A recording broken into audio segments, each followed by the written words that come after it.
Shields up, Ironbreakers, and welcome back to Monster Hunter Wilds. Another day, another weapon overview, and today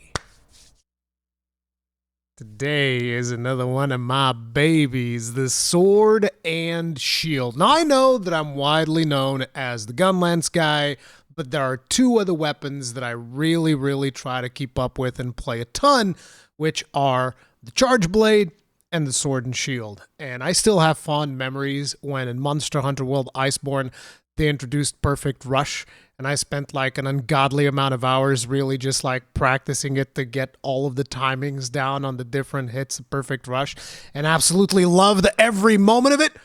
Or whenever you land your Shoryugekis in friggin' Monster Hunter Rise, was it in Rise or was it in Sunbreak only? I think it was in Rise already. We already had Shoryugeki, but even before that, in Generations Ultimate, we had Shoryugeki, and even back then, I already loved it. Just the concept of freaking Shoryuken punching a monster with your shield is phenomenal.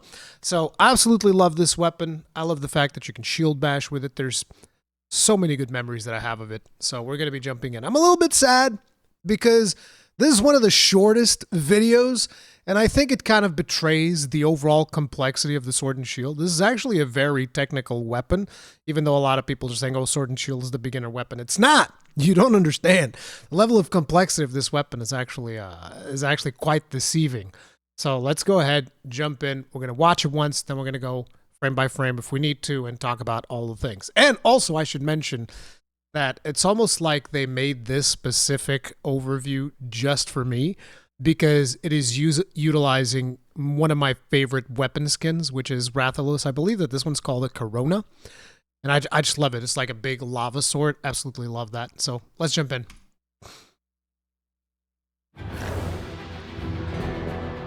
Look at that bad boy. Okay, they're opening us up with what looks like the beginning of a Perfect Rush. Weapon that boasts maneuverability and rapid attacks. I love these little strafing attacks. You can use the shield both to guard and to attack. Use it most to attack, let's be real. You can even use some items while your weapon is drawn. Use focus mode, target a monster's wounds and weak points. Oh, hells yeah!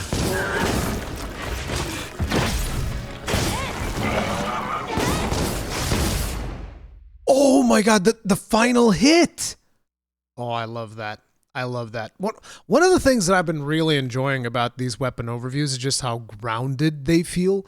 Like, it definitely feels like they've toned down the anime stuff to really go for this, the double down on this hunting simulation type of thing. I got to make a video just talking about that at some point. But, so, first and foremost, like I said, we got the Rathalos set. We got what I believe to be the Corona. I love this design of the Sword and Shield. Absolutely phenomenal. One of my favorites, which is good stuff. So then in here, we see the first animation of, this is like your back hop. I don't actually know the proper names of these moves. I just call it the Sword and Shield back hop. But you do the back hop, and then you charge it up, and then you jump forward. This is the beginning of Perfect Rush. Which leads me to believe that we're going to get straight up traditional Perfect Rush. So here we see the new maneuverability thing that you get with the Sword and Shield, which is little strafing stuff that they do, which looks really cool. This is one of the first things that I noticed. Wait, this is a little bit on the loud side, my bad.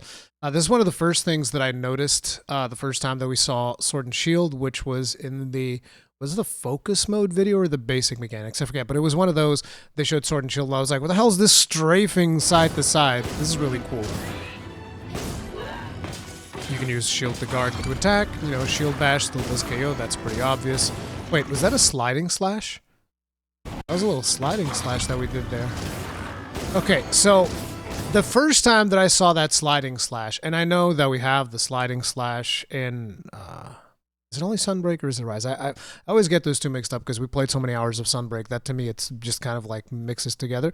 But I know that we have that move in Rise and Sunbreak, but usually in order to gain access to this move, you'd have to be on a slope. So when I saw it the first time on one of the other videos that they showed that was mixed in with a lot of other weapons, I was wondering, oh, is that an actual slope? Because there was a little bit of an inclination.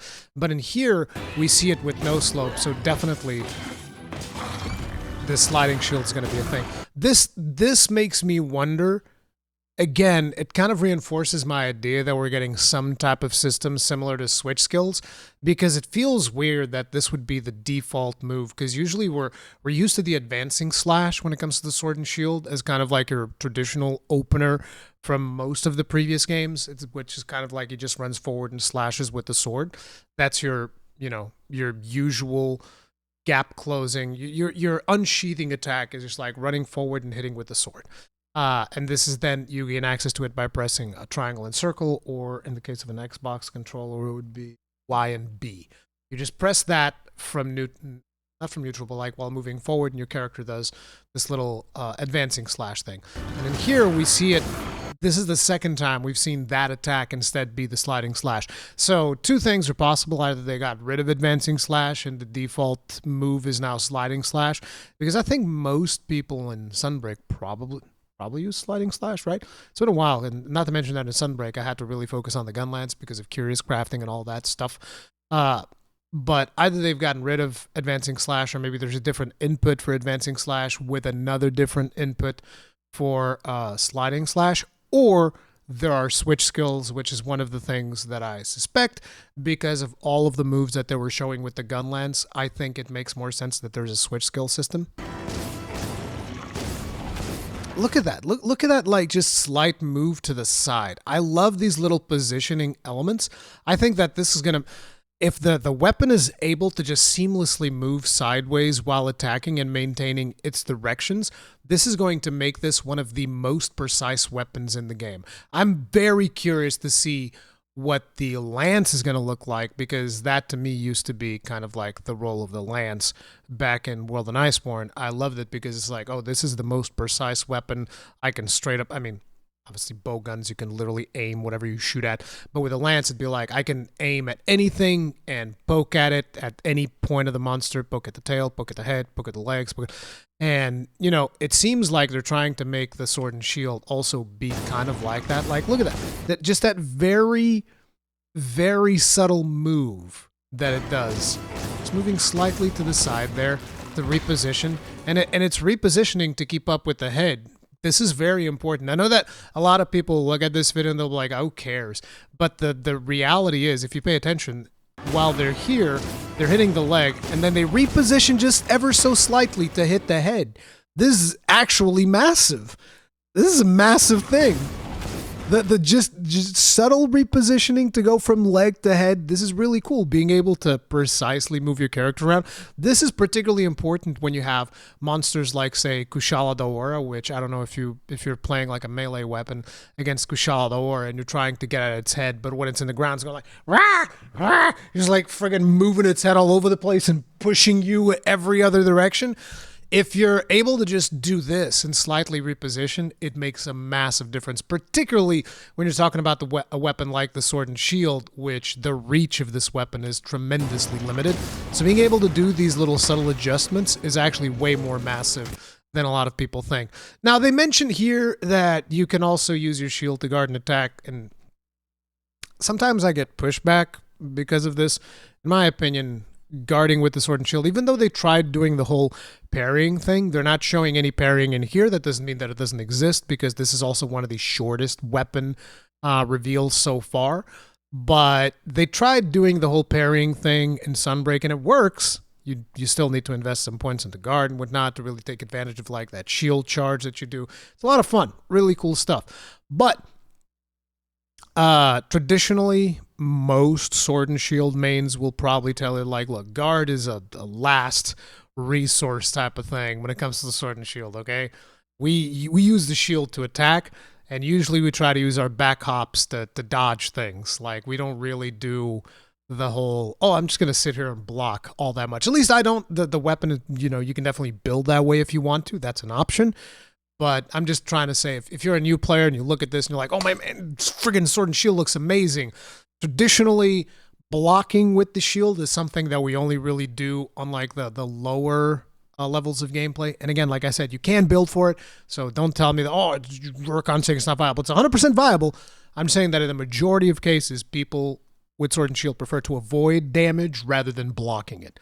At least that's my experience. Feel free to take that as you will. You can even use items while your weapon is drawn. I still find it interesting. I wonder if there's actually going to be like a major advantage this time around to doing this, because the reality is in both Rise Sunbreak as well as World Iceborne, you can sheathe the sword and shield so fast that this makes no difference. Although it does seem like the character is running, so maybe you go into running if you use it this time. Oh yeah, he's moving really fast. See, that's moving faster than you usually would whilst drinking. So I wonder if they have some special thing where if the sword and shield does it, they can move faster than other weapons while drinking. Now that would actually make a difference, because right now in previous Monster Hunter games, whenever you know, oh, let me just drink my potion without sheathing my weapon, it's like, nobody cares. Everybody just like sheaths their weapon, runs away, and then drinks because it makes more sense, it's safer. But it seems like it's actually moving a little bit faster than I would expect. But then again, it's also important to mention I don't usually use this all that much, the whole, oh, let me use items with my shield still up, because like I said, it just sheathes so fast that...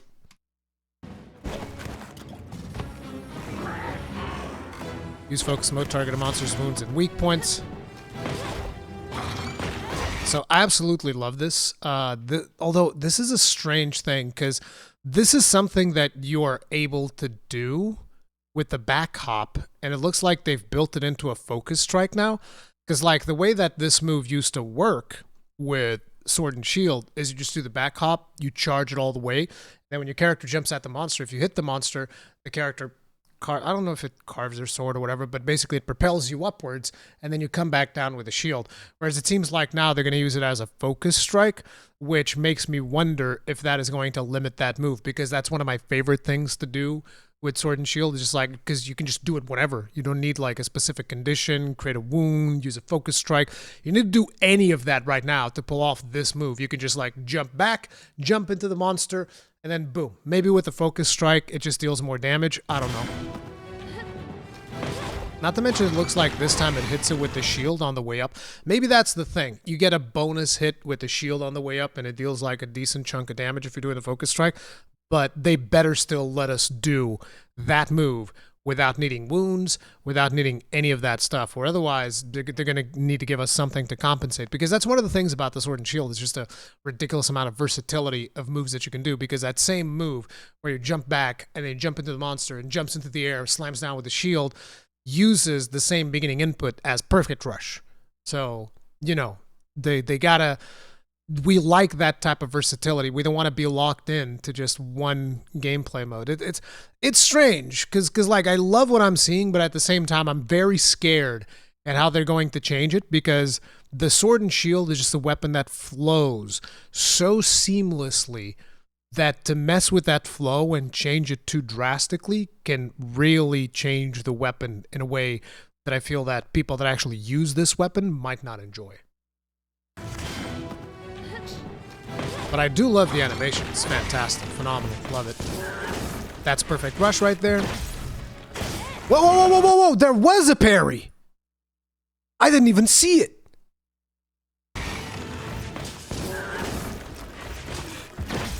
That right there is a parry. I wonder how you do that. Is it just like a last second block? They give us so few frames to work with, bro. Capcom's just like teasing us so bad. Like, we got to go frame by frame on this one.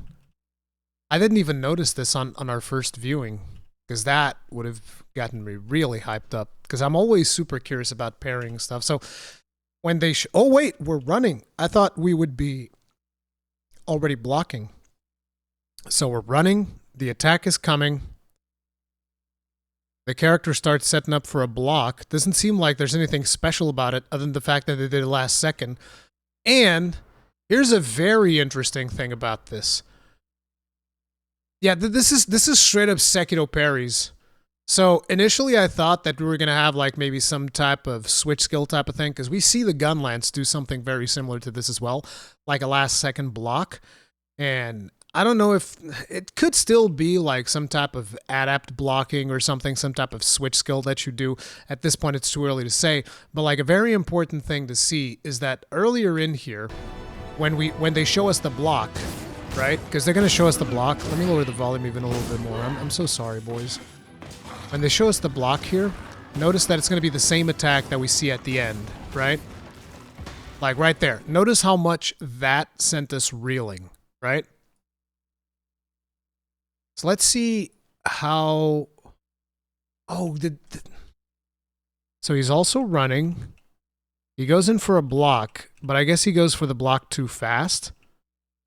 So if he delayed that block, he could have potentially... But like, look at how much it sends us reeling. Because this is pretty much the same attack, but right now, the monster is doing it left to right. And on the parry window, he's doing it right to left, right? So like, look at that. He's going to come in, lick your shield, boom. He's going to send you reeling. Right? And considering that they're using the same set, I think it's safe to assume that this set has the same skills. Of course, you can change decorations, do all of that stuff. I don't think they do that for a trailer. So basically, this is some type of perfect guard that we're getting. And I'm still curious as to whether or not that's going to be a switch skill or not. Because, like, look, this is pretty much the same attack. No reeling, no knockback. Perfect block. It seems like it even pushes back at him, right? Which I wonder if that even deals damage. That'd be cool. Like if you perfect block, it just like shield slams the monster in the face, potentially even knocking him. Although that's probably going to piss off Charge Blade mains because they're going to be like, hey, my guard points, bruh, my guard points. And I get it. But hey, I suspect that Charge Blade's going to get guard points on Axe mode, which a lot of people are challenging me on that, but that's my suspicion. So, you know, it is what it is. And then we get to... I think that follow-up can open up into Perfect Rush, if I'm not mistaken. And I love this one at the end. I don't know what this one is, but I love it because this is the move. This is one of the moves that we can do, wherein when you jump to the monster, right? If you jump towards the monster, I think in like Rise and Sunbreak and whatnot, when you do that whole jumping thing that I said that you can come back down with the shield, you can also choose to come back down with the sword and do a plunging attack, and that is a multi-hit, so it goes like... In Monster Hunter World and Iceborne, you could do that by doing the whole wall jump off of those little mushroom walls. So you can run up into those walls, do an advancing slash, your character will run up and then jump down and go like... In World and Iceborne, that attack is goated. It shreds. In Sunbreak, I felt like that attack was a little bit weaker. Still works, still fine. But it looks like in here, they do like a special charging motion. And I love the way that they just reverse grip the sword. Like, I love this stuff. This is some real anime nonsense, right? Then he goes in. So it stabs the monster. And it does a couple of multi-hits, but it doesn't do quite the same thing that we had and World and Iceborne, which I just loved it in World and Iceborne, where the characters go like, and if it was like a really big monster, it would keep hitting. It was so good. It's one of the most fun things to do, but it was also extremely limited in its application because you need to bring the monster up to like a wall or a pillar that you could like do the jump off attacks from. But yeah, I am giga hyped for Sword and Shield. What about you guys? I feel like Sword and Shield's eating good, really good. Let me know what you guys think about it in the comment section down below. I feel like this is potentially my longest video, longer even than the Gunlets. I didn't mean to, but I've always said that like the Sword and Shield holds a very special place in my heart. I absolutely love this weapon. So yeah, let me know what you guys think about it. If you guys want to see more of these, do remember you can subscribe for more of these weapon overviews. I'm going to be covering all of them. I'm going to have coverage of Monster Hunter Wilds when I hit up Gamescom as well. I'm going to be able to live stream the game. I'm going to be able to record footage. There's going to be a ton of content coming out of Gamescom, I'm sure. So make sure to subscribe, hit the bell notification icon, all of that jazz. And I'll see you guys in the next one. Stay strong, stay safe. Peace out.